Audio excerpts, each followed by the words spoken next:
अशा या पुण्यश्लोक युगपुरुष श्री छत्रपती शिवाजी महाराजांवरती आपण या ठिकाणी एक छोटासा अभिषेक करणार आहोत आणि त्या अभिषेक म्हणजे शिवरायांची एक छोटीशी घोषणा असेल.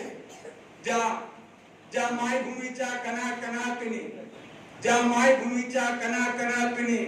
ज्यांनी राष्ट्रप्रेमाची नवसंजीवनी निर्माण केली त्या भवानी मातेचा सच्चा उपासक आणि जिजाऊ मातेचा सुपुत्र म्हणजे शेर शिवराय.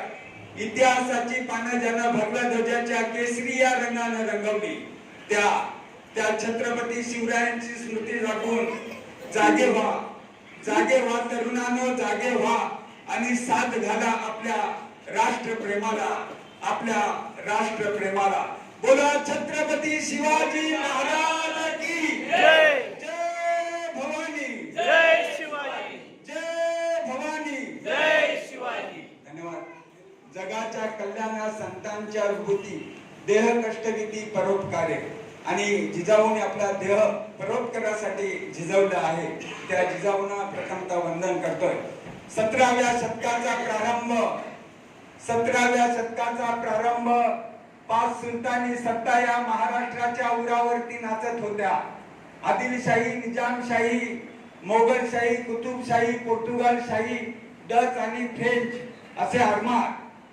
निजामशाही, कुतुबशाही या सर्व शाहींना शेर देता छत्रपती शिवरायांनी जे आपला आरमार या ठिकाणी उभा केलेला आहे त्या छत्रपतींचा एक छोटासा काव्य आणि इतिहास या ठिकाणी मांडण्याचा मी प्रयत्न करणार आहे. एक आदिलशाहीचं राज्य आणि छत्रपती शिवरायांनी जे शह दिलेलं आहे त्या छत्रपती शिवरायांचा एक छोटासा प्रयत्न.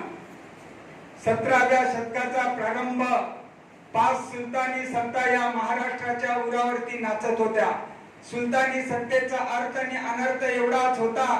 घरादाराची रात्रंगोळी, संसाराची होळी, गावाच्या गाव बेचिराग केली जात होती. गावाच्या गाव जबरदस्ती धर्मांतर करवली जात होती. सर्वस्व लुटलं जात होतं आणि सर्वस्वाबरोबर लुटली जात होती ती वस्तू होती आबरू.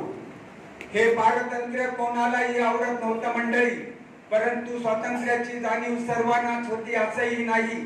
ती स्वातंत्र्याची ज्योत प्रज्वलित झाली एका माऊलीच्या अंतस्करणामध्ये. शहाजी राजांची धर्मपत्नी सौभाग्यवती जिजाऊ. मंडळी तसा तो अन्यायाचा आणि अत्याचाराचा काळ.